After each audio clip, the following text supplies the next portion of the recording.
Chapter शुरू करने से पहले मैं आपसे एक दो सवाल करना चाहता हूँ ताकि ये चैप्टर अच्छे से समझ में आ जाए। और ये चैप्टर असल में हमें बताएगा क्या, हम इस चैप्टर से समझेंगे क्या, वो समझ में आ जाए। आपको याद है कि हम लोगों ने जब सेकंड चैप्टर खत्म किया था तो लास्ट वाला जो यूनिट आया था वो कौन सा यूनिट था? याद है आपको कुछ? मेरे ख्याल से या वो होगा इमरजेंस ऑफ हाँ, विपक्षी नॉन पार्टी कांग्रेस पार्टी, यही था ना? जी सर। कि नॉन कांग्रेस पार्टी जो है वो आ रही थी और आने के साथ साथ मतलब एक तरह से नॉन कांग्रेस का सिस्टम बनता जा रहा था। ठीक है, तो आज हम यहीं से शुरू करेंगे। आज की क्लास के अंदर हम तीन चार बातें खास तौर पे देखेंगे। पहली चीज तो ये कि नेहरू जी की डेथ के बाद क्या हालात रहे, पहली चीज। दूसरी चीज ये कि शास्त्री जी हमारे सेकंड प्राइम मिनिस्टर होते हैं इंडिपेंडेंस इंडिया के, तो इन्होंने कौन कौन से काम किए। और तीसरी चीज ये देखेंगे कि भाई ये दोनों लोग जो थे ना, पहले और दूसरे, इन्होंने कंपटीशन नहीं लड़ा, बिल्कुल ये डायरेक्टली बन गए आकर के। आमना आप म्यूट कर लीजिए। तीसरे जो हमारी प्राइम मिनिस्टर रही इंदिरा गांधी जी, तो इंदिरा गांधी जब प्राइम मिनिस्टर बनी तो एक और इनके मुकाबले में अपोजिशन, मतलब उन्हीं की पार्टी के एक वो थे नेता, वो बनना चाहते थे लेकिन वो बन नहीं पाए। ठीक है, फिर बहुत कसाकसी वाला मसला हो गया, कंपटीशन वाला मसला हो गया। ठीक है, उसके बाद हमारा फोर्थ इलेक्शन था। कौन सा इलेक्शन? फोर्थ इलेक्शन कब हुआ था भाई? बताओ जल्दी, फोर्थ इलेक्शन कब होगा हमारा? 1967। 1967 के अंदर। अच्छा, आपको ये याद है क्या कि पहला और दूसरा और तीसरा इलेक्शन जो जीता था वो कौन सी पार्टी ने जीता था? कांग्रेस पार्टी ने जीता कांग्रेस था। पार्टी फुल मेजोरिटी के साथ जीती थी, है ना? अच्छा, अब जब ये 1967 वाला इलेक्शन हुआ ना, तो इसकी दो तीन खास बातें हैं। पहली खास बात तो ये कि भाई पहली बार ये इलेक्शन ऐसा हो रहा था जिस इलेक्शन के अंदर नेहरू जी नहीं थे, विदाउट नेहरू। ठीक है, अब तक जितने तीन इलेक्शन हुए थे तो वो नेहरू जी के फेस के ऊपर इलेक्शन हो रहा था। जैसे अभी कांग्रेस बीजेपी इलेक्शन लड़ती है तो किसके चेहरे पर लड़ती है? मोदी जी के चेहरे पर। अगर आप एक बार सोचें कि अगर मोदी जी का चेहरा, जैसे हर चीज में क्या चाहिए भाई, मोदी की गारंटी, मोदी सरकार, मोदी गवर्नमेंट, यानी कहीं ना कहीं बीजेपी किसके चेहरे पर चुनाव लड़ रही है? मोदी के चेहरे पर चुनाव लड़ रही है। अगर मोदी जी नहीं होंगे तो फिर वो किसके चेहरे पर चुनाव लड़ेगी? कहीं ना कहीं कोलैप्स हो सकता है ना गवर्नमेंट का, इस पार्टी का कोलैप्स हो सकता है, पार्टी नीचे आ सकती है। ठीक है, ये सारी चीजें हो सकती हैं। तो पहली चीज 1967 के अंदर ये कि विदाउट नेहरू हम लोग मतलब कांग्रेस वाले चुनाव लड़ रहे थे। ठीक है, इसके साथ साथ ये भी कि भाई जो कैंडिडेट था या जो कैंडिडेट थी इंदिरा गांधी जी, वो बहुत कम उम्र की थी। कम उम्र के साथ साथ उनको बहुत ज्यादा एक्सपीरियंस भी नहीं था, वो सिर्फ कैबिनेट के अंदर मिनिस्टर रही थी।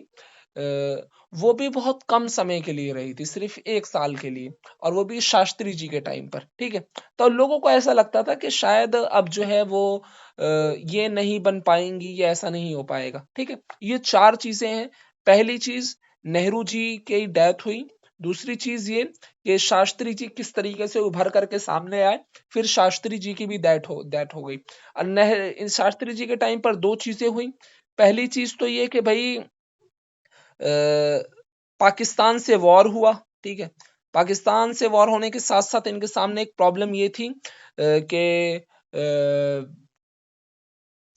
जो मानसून था, मानसून पूरी तरह फेल हो गया, तो क्रॉप फेल बहुत ज्यादा हुई, किसानों को बहुत ज्यादा नुकसान हुआ, है ना?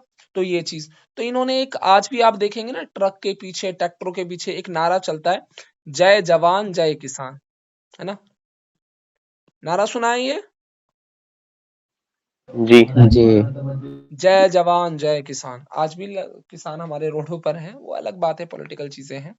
किसान भी कहीं ना कहीं पॉलिटिकल हो ये गए। ये और अटल बिहारी वाजपेयी ने कहा था ना सर? नहीं नहीं नहीं, शास्त्री जी का ये नारा था। ठीक है, तो ये इन्होंने इन दोनों चीजों को, मतलब जो हमारी बॉर्डर से रिलेटेड चीजें थी और किसानों से रिलेटेड चीजें थी, सिर्फ 2 साल हमारे प्रधानमंत्री रहे थे शास्त्री जी। इन्होंने 2 साल के अंदर ही ये बात कही कि जय जवान जय किसान, यानी हम अपने बॉर्डर को भी पूरी तरह सिक्योर करेंगे, हम अपनी डिफेंस के ऊपर, डिफेंस को हिंदी में क्या बोलेंगे मुझे नहीं पता, माफ कीजिएगा। डिफेंस का मतलब ये रक्षा एक तरह से, असल में रक्षा लफ्ज आएगा नहीं हिंदी में, वहां कोई ट्रम वर्ड इस्तेमाल होगा। तो डिफेंस के लिए, अपनी रक्षा के लिए हम लोग इसके इस्तेमाल कर रहे थे। ठीक है, मतलब अपने साथ ही साथ, मतलब जो हमारी पॉलिसीज हुआ करती थी ना, उसके अंदर अब डिफेंस के लिए अलग से बहुत सारा पैसा लेकर के आते थे। हम हथियारों पे खर्च कर रहे हैं, हम तोपों पे खर्च कर रहे हैं, हम टैंकों पे खर्च कर रहे हैं, हम बड़े बड़े मिसाइल्स पे खर्च करने की कोशिश कर रहे हैं। अब धीरे धीरे न्यूक्लियर पावर की तरफ हम जाने की कोशिश कर रहे हैं, तो अब डिफेंस पे बहुत ज्यादा काम करने लगे। साथ ही साथ एग्रीकल्चर को बढ़ावा देने लगे, क्योंकि ये जो अरसा था ना 1967 से लेकर के 1960 से लेकर 1970 तक, ये 10 साल का एक ऐसा वक्त था जब ये कहा जाता था कि भाई ये बहुत डेंजर एरा है।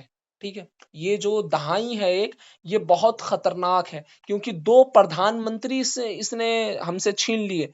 ठीक है, भाई नेहरू जी को इसी दहाई ने हमसे छीना, शास्त्री जी को इसी दहाई ने हमसे छीना, पाकिस्तान ने हमारे ऊपर रन ऑफ कच्छ के ऊपर इसी में हमला किया, फिर ऊपर जम्मू कश्मीर पे इसी सन के अंदर हमारे ऊपर हमला हुआ। ठीक है, और फिर जो है साथ ही साथ चाइना ने भी हमें इसी सन के अंदर भैया मारा था, इसी में मारा था ना, 62 की बात है ना ये, 1962 में, हाँ 1962 के अंदर हमें जो है हमारे घर में घुस के मारा था। तो भैया चाइना मार रहा है, पाकिस्तान लड़ने आ रहा है, 2-2 प्रधानमंत्री छीने जा रहे हैं, मानसून पूरी तरह फेल हो जा रहा है, क्रॉप्स पूरी तरह खराब हो रही है, साथ ही साथ इसमें जो है हिंदू मुस्लिम के बहुत ज्यादा दंगे हो रहे हैं। इस तरह पूरी तरह जो है देश जो है वो चरमरा रहा है। साथ ही साथ हिंदू मुस्लिम का फायदा उठा करके इक्तिसादी चीजें जो हैं, मतलब इकोनॉमिक से रिलेटेड चीजें हैं, एग्रीकल्चर से रिलेटेड चीजें, इनके ऊपर बहुत ज्यादा प्रोटेस्ट भी होने लगे। अब इतने खराब हालात हो चुके हैं मुल्क के, जो हमारा हिंदुस्तान है, मैं स्क्रीन शेयर कर रहा हूँ, अब पढ़ने जा रहे हैं हम लोग। और जो लोग इसको रिकॉर्डिंग देखें उनसे गुजारिश है कि मैं पैराग्राफ बताता रहूंगा, तो आप लोग जो है अपनी किताबों पर निशान लगाएं, देखें। अब किताबों से हम देखने की कोशिश करेंगे हर हर पैराग्राफ की, जो खास खास बातें हैं, जरूरी जरूरी बातों को हम लोग जो है वो करते रहेंगे, देखते रहेंगे। आपको स्क्रीन शेयर हो गई? यस। चलिए देखिए, सबसे पहली चीज चैलेंजेस ऑफ पॉलिटिकल सेशन, इसमें कुछ है नहीं। देखिए, सबसे पहली चीज ये कि भाई इस वाले पैराग्राफ के अंदर मई 1964 के अंदर हमारे जो प्रधानमंत्री नेहरू जी थे, जिनके चेहरे के ऊपर हमेशा कांग्रेस जीतती रही है, ठीक है, क्योंकि ये नेशनल मूवमेंट के अंदर भी थे, अब ये पास्ट अवे हो गए, इनका देहांत हो गया। ठीक है, क्योंकि वो कई साल से, पिछले 1-1.5 साल से तकरीबन वो काफी बीमार थे, तो लोगों में कहीं ना कहीं ये बातें चल रही थी कि भैया नेहरू के बाद आफ्टर नेहरू कौन, अब है ना, आफ्टर नेहरू नेहरू के बाद कौन होगा। ठीक है, और ये सिचुएशन जो है ना धीरे धीरे बहुत ज्यादा क्रिटिकल हो जा रही थी। ठीक है, एक ये सीरियस क्वेश्चन बनता जा रहा था कि भाई नेहरू के बाद कौन आएगा, नेहरू के बाद आकर के शासन को कौन संभालेगा। ठीक है, कुछ लोगों का मानना तो ये था कि भैया जो डेमोक्रेटिक कंट्री है ना इंडिया, ये डेमोक्रेटिक कंट्री रहेगी नहीं, ये डेमोक्रेसी खत्म हो जाएगी आफ्टर नेहरू। नेहरू के बाद डेमोक्रेसी, लोकतंत्र रहेगा नहीं, लोकतंत्र पूरी तरह से खत्म हो जाएगा, चरमरा जाएगा। क्योंकि जो भी इंडिपेंडेंस कंट्री होती है वो बहुत ज्यादा संभाल नहीं पाती है, वो मैनेज नहीं कर पाती है। तो इंडिया भी अब डेमोक्रेटिक कंट्री नहीं रहेगी, वो धीरे धीरे डेमोक्रेसी खत्म हो जाएगी उसकी। ठीक है,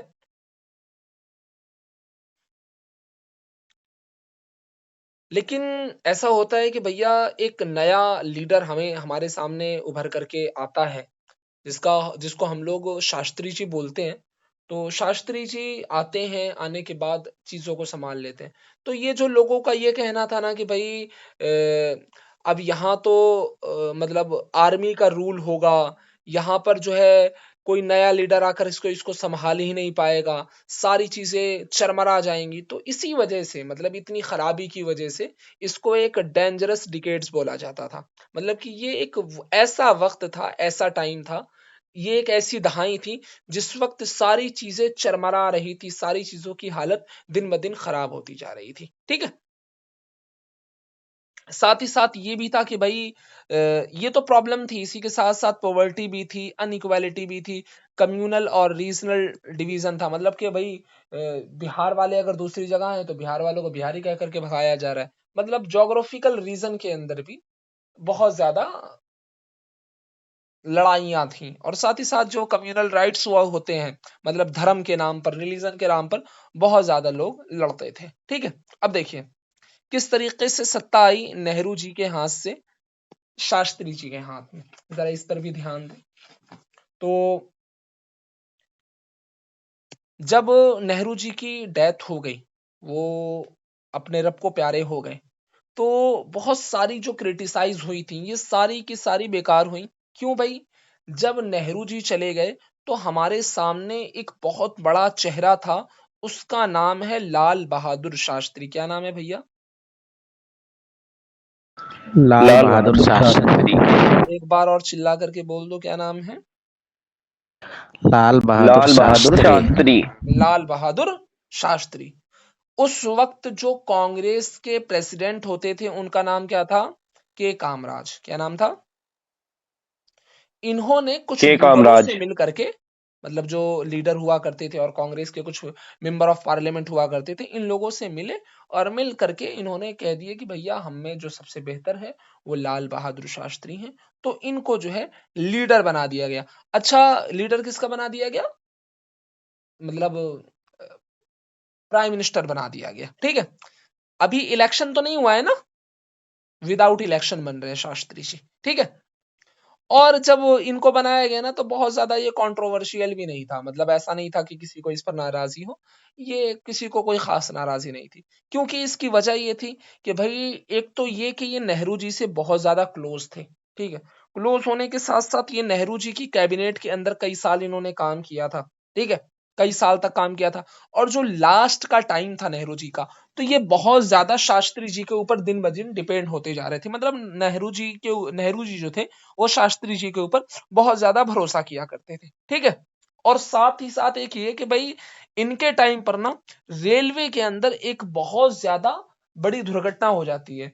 तो ये शास्त्री जी कहते हैं कि भाई अगर मेरे रहते हुए ये चीज हुई है, ठीक है, इतनी बड़ी जो है एक्सीडेंट अगर हुआ है रेलवे के अंदर, तो मैं अपने पद से इस्तीफा देता हूं। तो इन्होंने ये कह करके अपने पद से इस्तीफा दे दिया। तो लोगों के मन में जिज्ञासा हुई, हाँ कि भाई वाकईतन ये आदमी बहुत अच्छा है। मतलब अगर ये किसी काम कोई मतलब कहीं ना कहीं इसके डिपार्टमेंट में किसी और की भी गलती है तो वो उसको एक्सेप्ट करता है। तो लोगों के दिलों में इनके लिए काफी ज्यादा इज्जत हो गई। ठीक है, शास्त्री जी का तो टाइम पीरियड है वो 1964 से लेके 1966 66 तक है। ठीक है, लेकिन इसके अंदर दो बड़े चैलेंज थे, जैसे मैंने आपको इंट्रोडक्शन के अंदर ही बता दिया। दो चैलेंज क्या थे? पहला चैलेंज ये था कि भैया हमारे यहाँ जो इकोनॉमिक थी ना, ये बहुत ज्यादा खराब हो रही थी।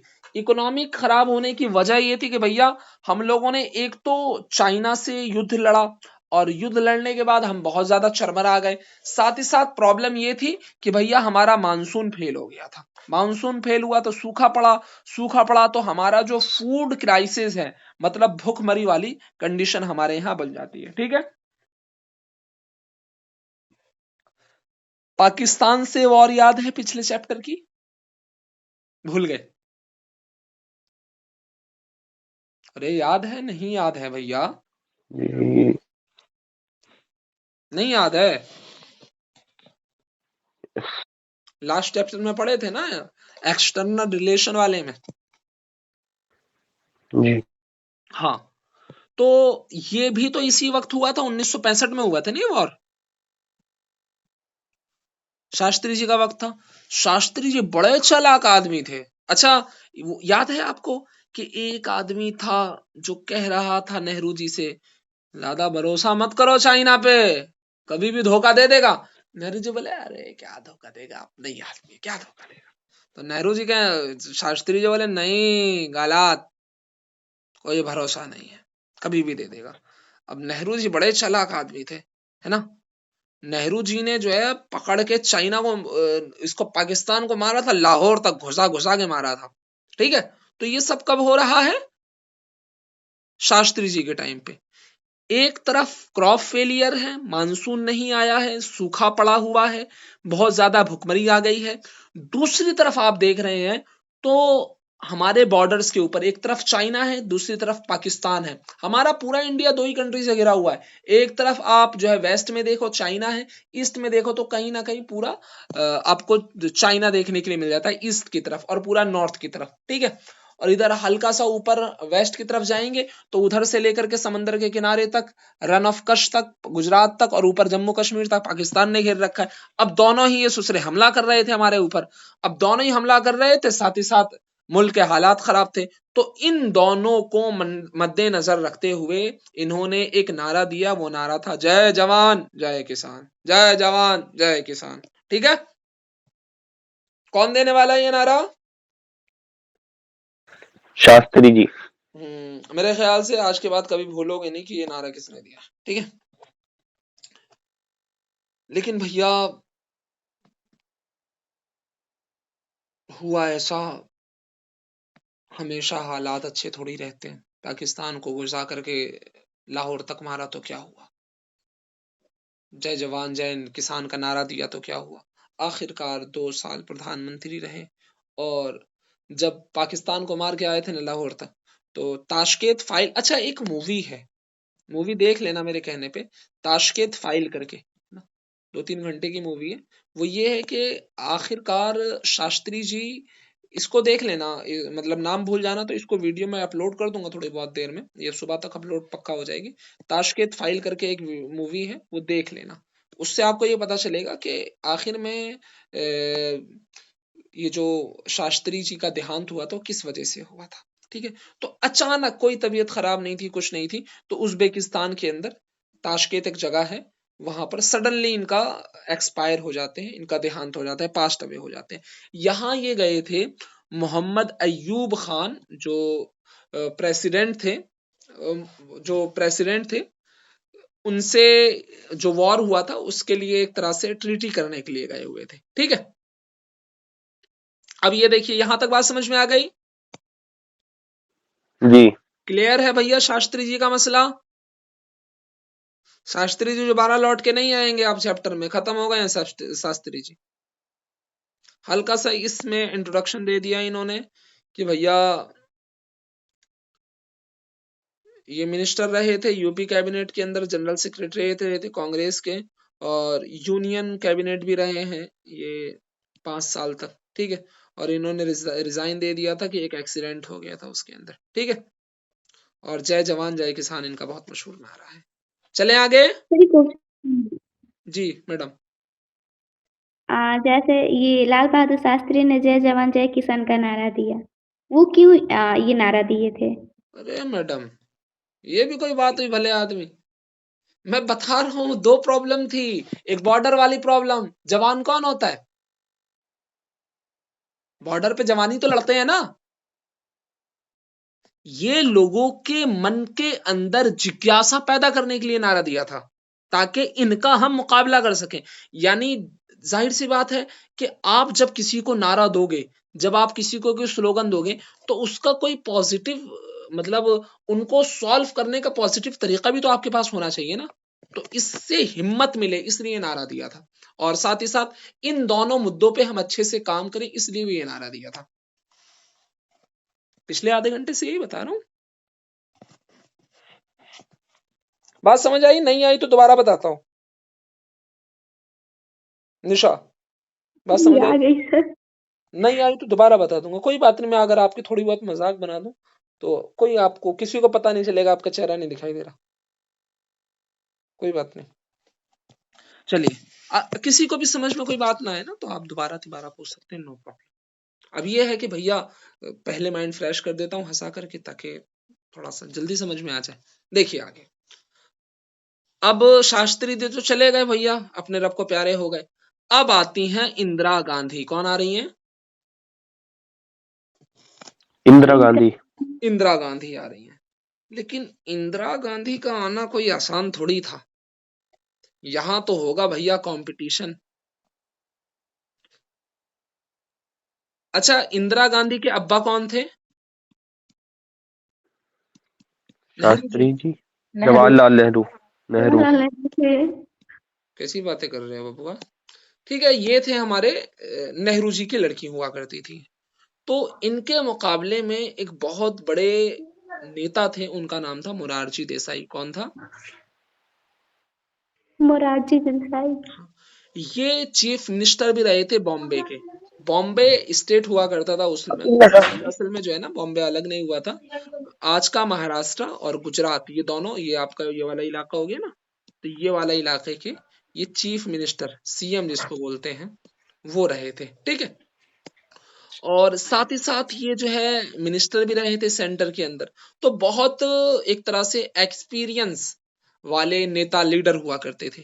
अब गांधी जी, इंदिरा गांधी जो थी, वो भैया जवाहरलाल नेहरू की बेटी थी। और साथ ही साथ कांग्रेस की प्रेसिडेंट भी ये कुछ समय तक रही थी। और यूनियन मिनिस्टर के अंदर इंफॉर्मेशन मिनिस्टर रही थी ये। ठीक है। शास्त्री जी की जो कैबिनेट थी ना, उसके अंदर, मतलब ये नेहरू जी की कैबिनेट के अंदर नहीं, सिर्फ 1 साल के अरसे के लिए, बहुत कम अरसे के लिए इन्होंने शास्त्री जी के उसमें ये रही थी। ठीक है। अच्छा, जो बड़े बड़े उस वक्त के नेता थे, उन लोगों ने सोचा कि भैया इंदिरा गांधी को आगे बढ़ाओ। बोले फिर क्या होगा? तो भाई इंदिरा गांधी को आप आगे बढ़ाओगे, इंदिरा गांधी तो ज्यादा जानती नहीं है। बोले फिर क्या होगा? तो इंदिरा गांधी ज्यादा नहीं जानती हैं, तो पूछने किससे आएंगी? बोले हमारे पास। बोले हुकूमत कौन चलाएगा? बोले दिखाने के लिए तो इंदिरा गांधी चलाएंगी, लेकिन असल में हुकूमत तो हम ही लोग चलाएंगे। क्यों? इंदिरा गांधी अभी वो अरे बच्ची है, उसको क्या पता। हम लोग हैं यहाँ 40-40 साल से, 30-30 साल से, हमारी ये दाढ़ी मूछे कोई धूप में थोड़ी पकी हैं। ये हमने इतनी मेहनतें की हैं, एक्सपीरियंस है हमें, इसलिए पकी हैं। तो ये सोच करके इन लोगों ने उनको आगे बढ़ा दिया। ठीक है।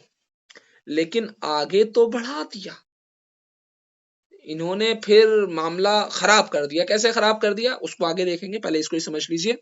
तो ये सोच करके इन लोगों ने आगे बढ़ा दिया। ठीक है। और फिर मोरारजी देसाई जो है, इनको बहुत ज्यादा सपोर्ट नहीं मिलता, और 2/3 पार्टी से जो ये वो बन जाती हैं। ठीक है। क्या बोलते हैं उसे? प्राइम मिनिस्टर बन जाती हैं। ठीक है। प्रधानमंत्री। अब आगे देखिए।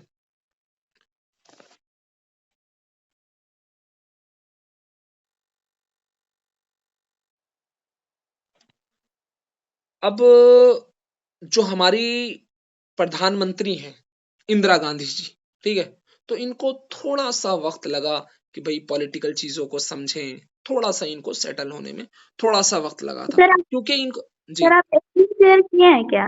क्या स्क्रीन शेयर किए हैं? ऑफ कोर्स सबको दिखाई दे रही है ना। इधर नहीं दिखाई दे रहा है। हाँ, तो बहुत ज्यादा इनको एक्सपीरियंस नहीं था। ठीक है।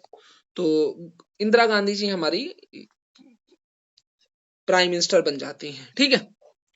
अब लाल बहादुर शास्त्री, जैसे हमने कहा कि भैया 2 साल के लिए रहे थे, तो उनकी कैबिनेट के अंदर सिर्फ 1 साल के लिए, एक बहुत शॉर्ट टाइम के लिए ये वो रही थी, क्या बोलते हैं, इंफॉर्मेशन की मिनिस्टर रही थी। ठीक है। जो सीनियर सीनियर लीडर थे ना, उनको लगा कि भैया अगर हम इंदिरा गांधी को सपोर्ट कर रहे हैं, तो जो भी एडमिनिस्ट्रेटिव या पॉलिटिकल चीजें होंगी, उनके अंदर इनको एक्सपीरियंस नहीं है, ये इनएक्सपीरियंस हैं। तो भैया ये होंगे किसके ऊपर डिपेंड? तो ये हमारे ऊपर डिपेंड होंगी। तो इनको सपोर्ट कौन करेगा, इनको गाइड कौन करेगा? बोले हम करेंगे। तो पावर किसके हाथ में होगी? हमारे हाथ में होगी। इंदिरा गांधी तो कठपुतली बनी रहेंगी, इंदिरा गांधी तो बेवकूफ है, मतलब बेवकूफ तो नहीं, मतलब बच्ची हैं, अरे टॉफी दे दो, चलो आगे बढ़ो, वो वाला हाल था। लेकिन प्राइम मिनिस्टर थी भाई वो भी तो नेहरू जी की बेटी थी भाई। आगे देखिए।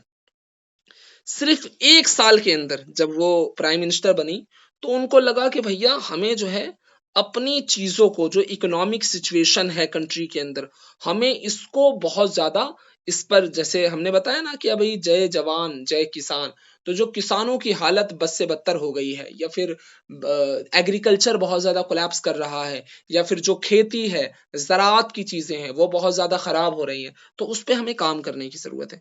तो इन्होंने इस पे काम करना शुरू कर दिया। ठीक है, जितनी भी डिफिकल्टीज थी, जितनी भी प्रॉब्लम थी, सबके ऊपर धीरे धीरे इन्होंने कंट्रोल करना शुरू कर दिया। साथ ही साथ इन्होंने पार्टी के ऊपर भी कंट्रोल शुरू कर दिया। ठीक है, और जो भी इनके पास स्किल थी लीडरशिप की, उन सारी चीजों को उभारना धीरे धीरे इन्होंने शुरू कर दिया। अब ये बहुत ज्यादा पढ़ने की जरूरत नहीं है, क्योंकि इसको हम ऑलरेडी डिस्कस कर चुके हैं। एक बार देख लीजिएगा आप लोग। चलिए, अब ये है फोर्थ जनरल इलेक्शन ऑफ 1967। इसको थोड़ा सा देखिएगा सही से, ये बहुत समझ में आने वाला है, और बस इस यूनिट को डिस्कस करेंगे और आज की क्लास खत्म हो जाएगी। लेकिन ये यूनिट थोड़ा सा लंबा है, 3-4 पेज का होगा, अबाउट 2-4 पेज का है। ठीक है, देखिए, फोर्थ जनरल इलेक्शन 1967। तो जैसे हम लोग ऑलरेडी इस बात को कह चुके हैं, देख चुके हैं कि भैया जो हमारा 1952 वाला इलेक्शन, उसमें जीती कांग्रेस, 1957 वाला इलेक्शन, उसमें जीती कांग्रेस, और उसके अलावा 1962 वाला इलेक्शन, उसके अंदर जीती कांग्रेस। और कांग्रेस किसके चेहरे पे लड़ रही थी भैया? नेहरू जी के। नेहरू जी के। शास्त्री जी तो नहीं थे ना? नहीं पक्की बात ना, शास्त्री जी नहीं थे? नहीं चलिए, सर इंदिरा गांधी। इंदिरा गांधी। हाँ, इंदिरा गांधी के चेहरे पे लड़ रहे थे ना? ये देखो, हाँ जी सर। इन्होंने पॉइंट की नहीं बात कही। ये जो थे ना, क्या नाम है, इंदिरा गांधी जो थी, ये नेहरू जी की अम्मी थी, है ना? भले आदमी। सर इंदिरा गांधी उनकी बेटी थी, तो उन्होंने बोला ना कि इसको नहीं आता है, उतना एक्सपीरियंस नहीं है, तो उसी के लिए मतलब ये इस जो हम अभी बात कर रहे हैं, इस बात से उस बात का क्या कनेक्शन? एक बार जरा बताइए मुझे, इस बात से उस बात का क्या कनेक्शन है? हम अभी ये बात कर रहे हैं कि हमारा पहला, दूसरा और तीसरा इलेक्शन हम लोग नेहरू के चेहरे पर जीते थे। आप एक जो बात कर रही हैं, आपकी बात ठीक है, I agree with you, but अभी आप वो आगे आएगा अभी, और पीछे जा चुका है। ठीक है, चलिए, अब हमारा 1967 वाला इलेक्शन है। ठीक है, अब सबसे पहली चीज ये कि इसके अंदर नेहरू है क्या? सबसे पहली नहीं नेहरू है क्या? नहीं सर। पहली बार हिंदुस्तान में इलेक्शन ऐसा हो रहा है जो विदाउट नेहरू है ना? नेहरू। अब प्रॉब्लम क्या क्या है? अब ये थोड़ा सा बैकग्राउंड आओ देखो, इसका बैकग्राउंड क्या है। बैकग्राउंड देखो, बड़ा मजा आएगा।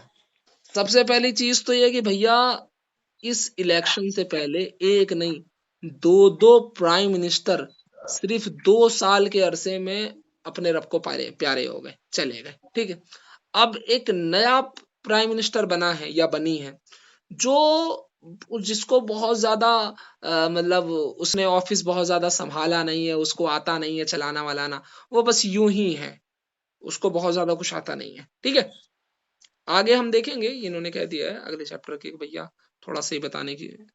Chapter 3 and the previous section of this chapter you will recall from the discussion chapter 3 and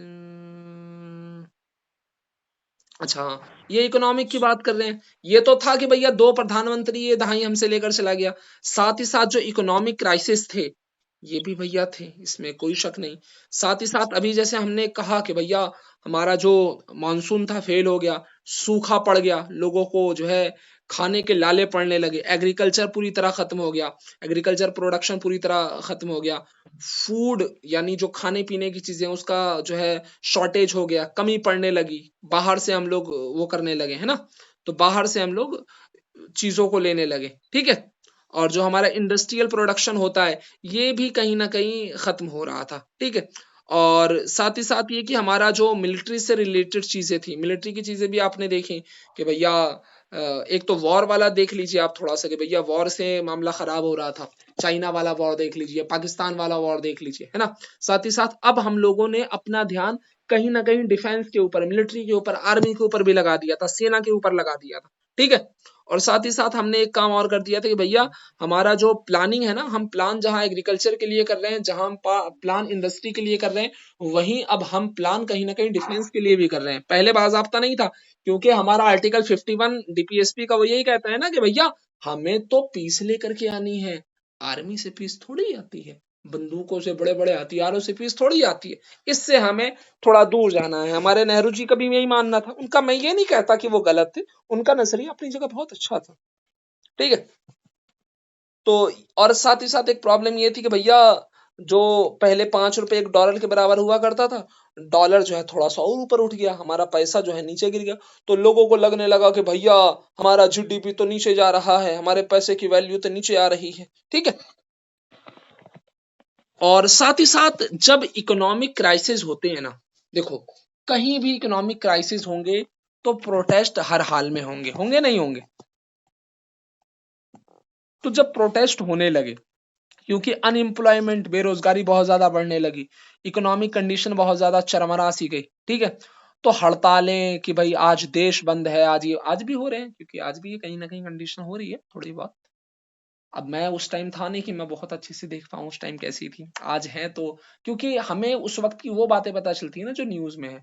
अब न्यूज वाले कहीं ना कहीं तो रहते हैं ना कि पूरी बात असल में पता नहीं रहती। बहरहाल, तो हर जगह बंद हो रहा था, हर जगह हड़तालें हो रही थी, ठीक है। पूरी कंट्री के अंदर ये चल रहा था। अच्छा, गवर्नमेंट ये कहती थी कि भैया ये तो बस यूं ही प्रॉब्लम है, छोटी मोटी है, ये तो बस लोगों की छोटी मोटी प्रॉब्लम है, और पॉलिटिकल चीजें हैं, पॉलिटिकल प्रेशर की वजह से आ जाते हैं, और ये है वो है। इन्होंने बहुत ज्यादा इस पर ध्यान नहीं दिया, इन्होंने जो है बहुत ज्यादा इसको इस पर मतलब वो करने की कोशिश नहीं की, ठीक है। साथ ही साथ जो कम्युनिस्ट लोग थे और जो सोशलिस्ट लोग थे, उन लोगों ने पूरा एक स्ट्रगल स्टार्ट कर दिया। इन्होंने कहा कि भाई हम इक्वालिटी लेकर के आएंगे, मतलब कि जो अमीर बहुत ज्यादा हैं उनको, उनसे दौलत लेकर के हम आपको देंगे, ऐसी पॉलिसीज बनाएंगे जिससे हम बहुत सारे काम कर सकते हैं। इस वक्त ये एक ऐसा वक्त भी था कि भैया हिंदू मुसलमान के बीच में बहुत ज्यादा राइट्स हो रहे थे, बहुत ज्यादा दंगे फसाद भी हो रहे थे, ठीक है। हिंदू मुसलमान को नहीं देखना चाहता था, मुसलमान हिंदू को देखना नहीं चाहता था। एक और चीज ये कि भैया अभी ये बैकग्राउंड ही चल रहा है ना, ये बैकग्राउंड ही चल रहा है अभी। एक और चीज, अभी यस इलेक्शन सर। बाद में होगा, अभी इलेक्शन कराएंगे हम लोग, ठीक है। तो इलेक्शन में देखना क्या हालात रहते हैं। तो एक और ये चीज थी कि अब तक जितनी भी पार्टियां थी वो सारी आइसोलेटेड हुआ करती थी, मतलब कि वो अपने तौर पे बस लड़ रही हैं, उनको बहुत ज्यादा इंटरेस्ट नहीं था, ठीक है। अलग अलग रह रही हैं, अलग अलग रह करके वो पार्टियां लड़ती थी। लेकिन अब यहाँ पर एक चीज ये हो गई कि भैया अब जो है ये सारी अपोजिशन पार्टियां जो है एक जगह आने लगी। क्या होने लगी? एक जगह आने लगी। एक जगह आने लगी इंटायर कंट्री के अंदर। यानी अगर आपकी आइडियोलॉजी अलग है, आपकी पॉलिसीज बनाने का तरीका अलग है, आप जो है जितने भी कैसे भी हो आप, अगर आप एंटी कांग्रेस हैं, अगर आप कांग्रेस के गवर्नमेंट नहीं चाहते तो हम आओ हमारे साथ मिल जाओ, नो एंटी कांग्रेस के नाम पे हमारे साथ आकर के मिल जाओ, ठीक है। तो एंटी कांग्रेस के नाम पर पे सारे लोग आकर के मिल गए, ठीक है। और साथ ही साथ जैसे होता है कि भैया गठबंधन एक तरह जिसको आप बोलते हैं कोएलिशन या गठबंधन, तो इन लोगों ने अब इसको बनाने की बहुत ज्यादा कोशिश कर ली। अच्छा, इनको ये लगा ना कि भैया ये जो इंदिरा गांधी है इनएक्सपीरियंस है, इनको एक्सपीरियंस है नहीं, अरे बच्ची है ये लौंडिया, इसको क्या पता है, हम दिखाएंगे, हम है 40-40 साल से जो है इसके अंदर है, पार्टी के अंदर, इसे हम दिखाएंगे राजनीति क्या होती है। इनकी सोच इस तरह थी, ठीक है। तो जो अपोजिशन पार्टी थी, इनको लगा था, ये जो अपोजिशन वाले लोग थे, इनको लगा था कि भैया ये हमारे पास अपॉर्चुनिटी है, हमारे पास मौका है, ये हमें एक बहुत अच्छा मौका दे रहा है। पहला तो ये कि भैया कांग्रेस जो है टूट रही है ना।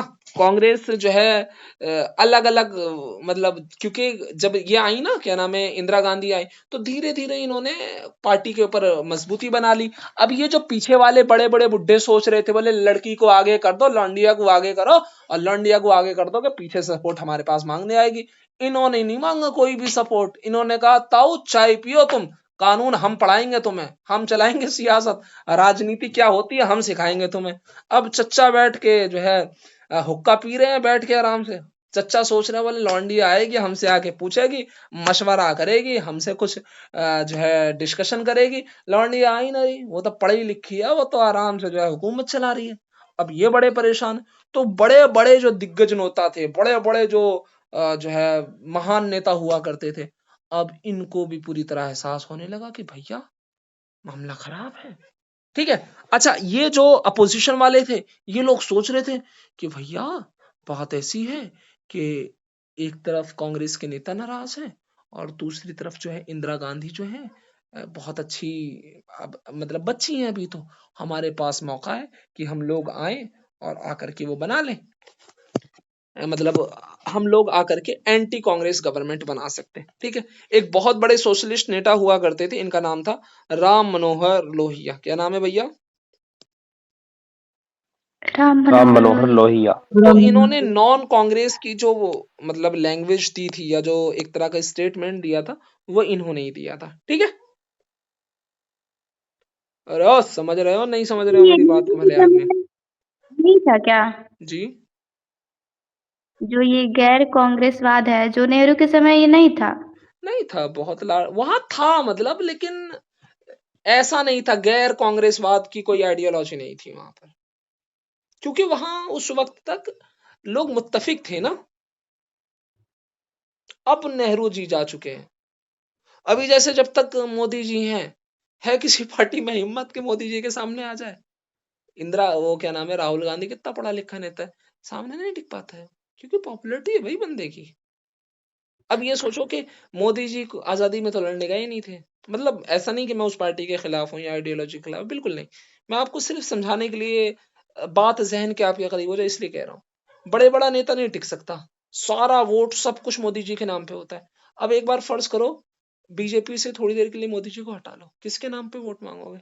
आप किसी कैबिनेट के 5 मिनिस्टर के नाम बता दो मुझे, आप सब पढ़े लिखे लोग हो, किसी 5 मिनिस्टर के नाम बता दो जाओ आज। अगर आप में से किसी ने बगैर गूगल देखे 5 मिनिस्टर के नाम बता दिए, तो 500 रुपए का इनाम, जो उनकी कैबिनेट के हो। आपके पास 2 मिनट का वक्त है, बता सकते हो?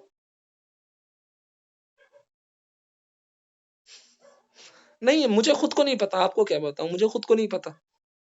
इसकी वजह ये है ना कि भाई वो एक चेहरे पे चुनाव लड़ा जा रहा है, वो हमारे जो है पॉलिटिकल हीरो की तरह है। तो जाहिर सी बात है, एक पॉलिटिकल हीरो की तरह है, तो बड़ा मुश्किल है उनको उनको पीछे करना या वो करना। अब वो उसके चेहरे पे चुनाव लड़ा जाएगा, 300 प्लस सीटें लेकर के आते हैं। तो इसी तरीके से वहां का माहौल था। अब नेहरू जी को, गांधी जी को क्या नाम है, जो मोदी जी हैं, इनको 2013-14 से लोग जानते हैं। मतलब सीएम रहे थे ये गुजरात के, लेकिन एक ही स्टेट के तो रहे थे ना, बाकी स्टेट के तो नहीं रहे थे ये। साउथ में तो कोई जानता नहीं था इनको। या फिर ये बिहार बंगाल, इस गुजराती, वो आमतौर पे गुजराती गुजरात के इलाके के रहे थे, रहने वाले भी गुजरात के। तो उसके बावजूद इतनी इनकी पॉपुलैरिटी है। तो जब नेहरू जी इतने पॉपुलर थे, तो जितने भी पॉलिसीज होती थी, सारी चीजें होती थी, लोग उनकी बातों को आंखें बंद करके कहीं ना कहीं मानते थे। और यही वजह है कि 3 इलेक्शन के अंदर नेहरू जी के नाम, अच्छा, जितनी भी इलेक्शन के लिए जो कैंपेनिंग होती है वो नेहरू जी खुद किया करते थे, इसलिए सारे इलेक्शन जीता करते थे वो। बात समझ आ रही है? जी सर। सवाल क्या था आपका? कि नेहरू जी के टाइम पे ये नॉन कांग्रेस वाला सिस्टम था या नहीं था, यही ना? वो पनप नहीं पाया था बिल्कुल भी, न पनपने की वजह ये कि बहुत ज्यादा पॉपुलर हुआ करते थे हमारे नेहरू जी। ठीक है, आगे चलें। Yes sir. अब ये जो लोग थे ना नॉन कांग्रेस वाले, ये कहते थे कि भैया कांग्रेस का रूल जो है ना अनडेमोक्रेटिक है। ठीक है। और जो ये गरीब लोग हैं ना, ऑर्डिनरी पीपल हैं, जो आम लोग हैं, इन लोगों के इंटरेस्ट के खिलाफ है। ठीक है। तो नॉन कांग्रेस पार्टीज जब आएंगी, तो ये डेमोक्रेसी वापस से लेकर के आएंगी। ये हर पार्टी का कहना होता है, आज भी लोग बोलते हैं, बोलते रहेंगे। अब देखिए,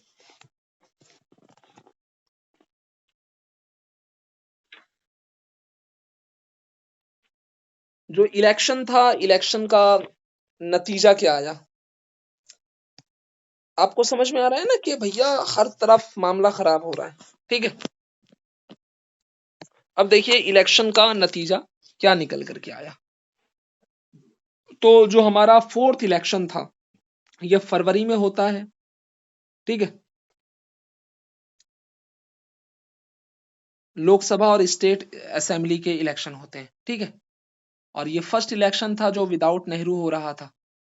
और रिजल्ट जब आया तो रिजल्ट ने जो है पूरे उसको क्या बोलते हैं हम, सारे नेशन को और सारी जगहों को एक तरह से जो है झुंझला करके रख दिया, ठीक है, हिला करके रख दिया, ठीक है।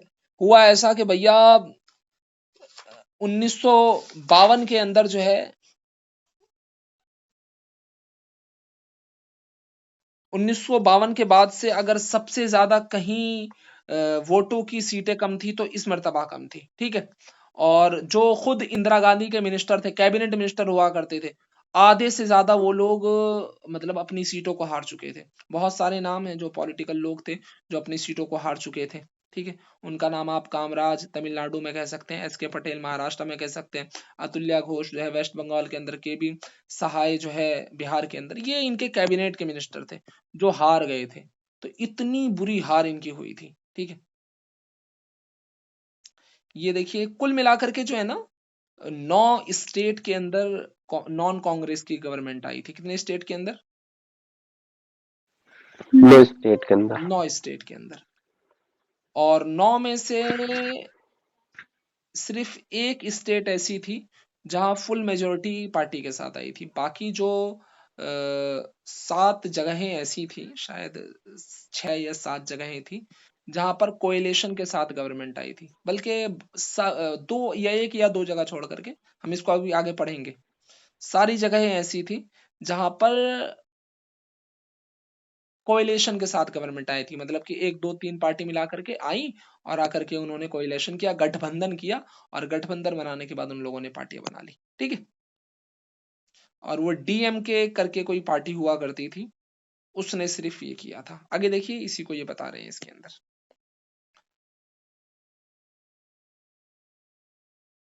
जो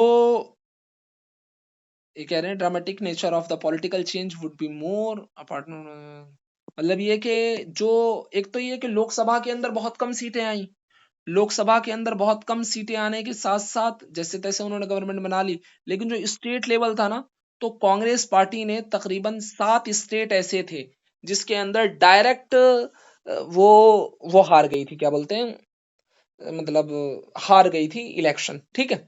और 2 स्टेट ऐसे थे जिसमें डिफेक्शन की वजह से, डिफेक्शन का क्या मतलब होता है भैया, डिफेक्शन का थोड़ा सा मतलब समझ लो। मान लीजिए कि भैया एक आदमी है जो पहले कांग्रेस का था जब वो इलेक्शन लड़ा था, लेकिन इलेक्शन जीतने के बाद वो कांग्रेस से हट के बीजेपी पे चला गया, तो इसको डिफेक्शन बोलेंगे, ठीक है। जो आज एंटी डिफेक्शन फिर बहुत सारे लॉ आए हैं, आज डिफेक्शन नहीं कर सकता। अगर वो डिफेक्शन करेगा तो उसकी पार्लियामेंट की मेंबरशिप खत्म हो जाएगी, या फिर वो जिस भी स्टेट पार्लियामेंट के अंदर है तो उसकी भी मेंबरशिप खत्म हो जाएगी। आज वो एंटी डिफेक्शन लॉ है, कल पहले एंटी डिफेक्शन लॉ नहीं आया करता था, ठीक है। तो 2 स्टेट ऐसी थी जिसके अंदर डिफेक्शन की वजह से पूरी वो क्या बोलते हैं इसे, कांग्रेस की गवर्नमेंट चली गई। अब 9 स्टेट टोटल मिलाकर के ऐसी थी जहां नॉन कांग्रेस गवर्नमेंट थी, ठीक है। पंजाब है, हरियाणा है, उत्तर प्रदेश है, मध्य प्रदेश है, बिहार है, वेस्ट बंगाल है, उड़ीसा है, मद्रास है, केरला है, ठीक है। मद्रास का मतलब आज का तमिलनाडु। और एक रीजनल पार्टी हुआ करती थी डीएमके, ठीक है। तो डीएमके एक ऐसी पार्टी थी जो फुल मेजोरिटी के साथ आई थी, ठीक है। और डीएमके आई थी ना मद्रास के अंदर, तो उसके आने की वजह ये थी कि भैया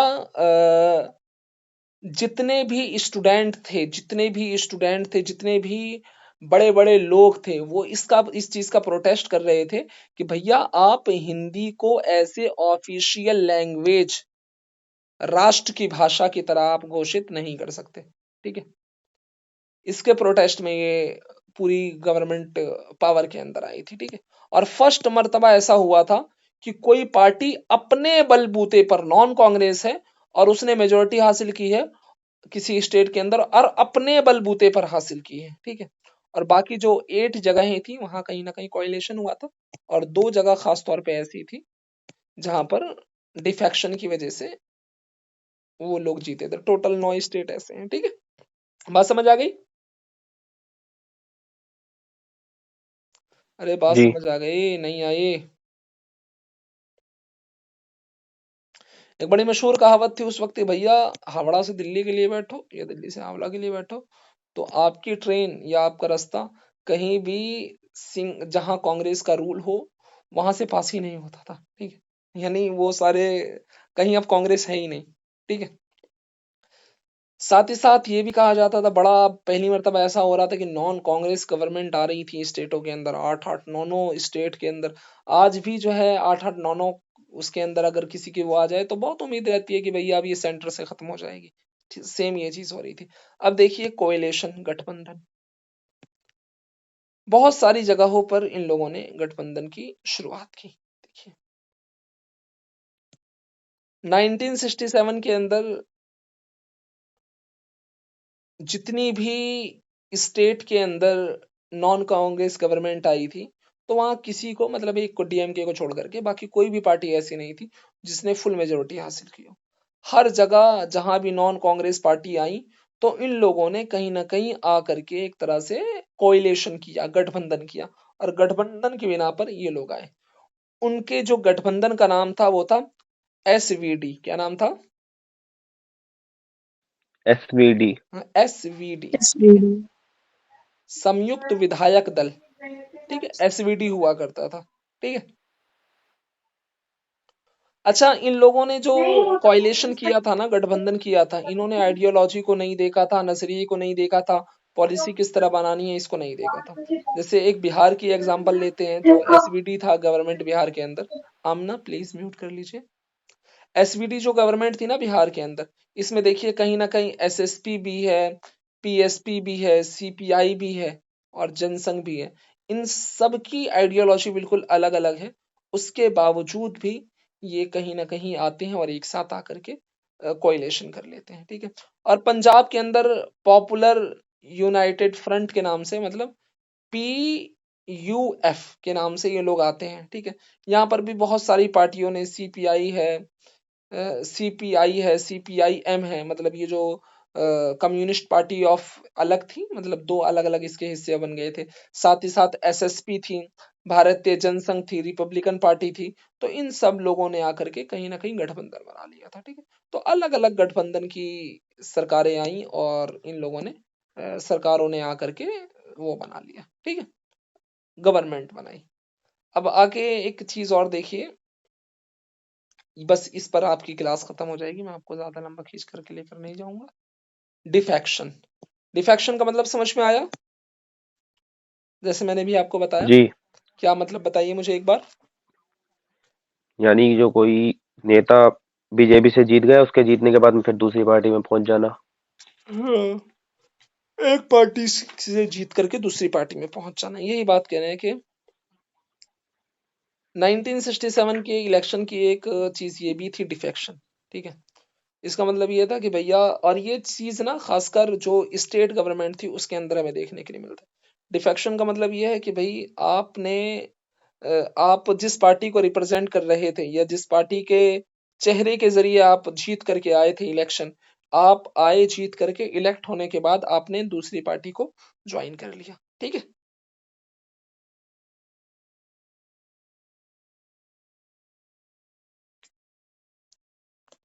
1 सेकेंड।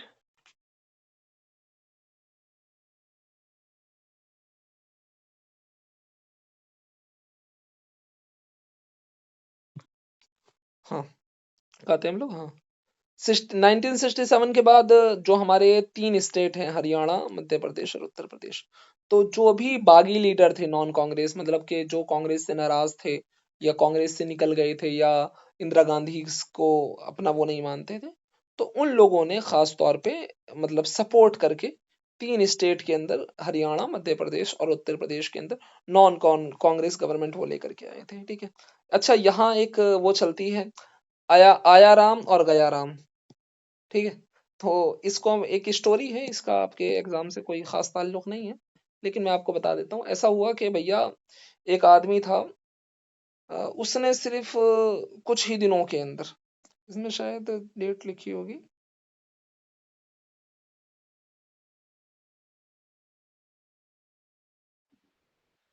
नहीं, ये सिर्फ 9 पेमेंट घंटा लिखा है, कितने लिखा है? 9 टाइम लिखा है। घंटे चलिए के बहरहाल, अंदर वो ऐसा था 20 कि भैया घंटे। एक वो था, मतलब नेता हुआ करता था। पहले वो था मतलब अपोजिशन का, ठीक है। तो अपोजिशन का था, गयालाल हुआ करता था। तो अपोजिशन का था, हरियाणा का एमएलए हुआ करता था वो, ठीक है। तो वो जीता, और जीतने के बाद भैया आया, और आने के बाद उसको शायद कोई मिनिस्ट्री वगैरह नहीं मिली होगी। तो उसने आकर के जो ये यूएफओ थी, तो यूएफ के साथ जीता उसके साथ, उसने उसको छोड़ा, फिर कांग्रेस के अंदर आ गया, कांग्रेस में भी रहा था, दोबारा फिर वापस चला गया। मतलब बस कुछ ही वक्त के अंदर, बहुत लिमिटेड टाइम के अंदर उसने 3 पार्टियां ज्वाइन की। पहले था यूएफओ के अंदर, फिर यूएफओ को छोड़ करके जो है कांग्रेस में जाता है, फिर दोबारा वापस आ जाता है कांग्रेस के अंदर। फिर एक प्रेस कॉन्फ्रेंस के अंदर कोई कह देता है गया राम आया, मतलब गया राम आया राम। तो ये बहुत ज्यादा फिर एक तरह से जैसे आज है ना हमारे यहाँ मीम्स बन जाती हैं, तो वो उस तरह से मीम्स बन जाती हैं। बस यही है, और कुछ नहीं है। आज का फिर ये देखेंगे कि भैया हमारी कांग्रेस टूटी कैसे। फिर इंदिरा गांधी के ऊपर इल्जाम लगा दिया जाता है कि भैया ये तो कांग्रेस की है ही नहीं। फिर सारे नेता एक तरफ, इंदिरा गांधी और इनकी जो कैबिनेट के मशहूर मशहूर नेता थे, इनकी आइडियोलॉजी से मिलते थे, वो एक तरफ हो जाते हैं।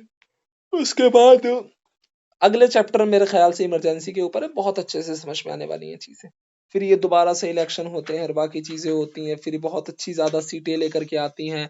फिर ये जो है बांग्लादेश को सपोर्ट करती हैं, फिर चाइना को, पाकिस्तान को फिर मार के आती हैं ये, और इसकी वजह से बहुत ज्यादा पॉपुलर हो जाती है ये। फिर असल में ये बात साबित हो जाती है कि असल कांग्रेस वाली तो इंदिरा गांधी ही है ना। बात समझ आ गई भैया? ये जी नहीं समझ सर। में आई? जी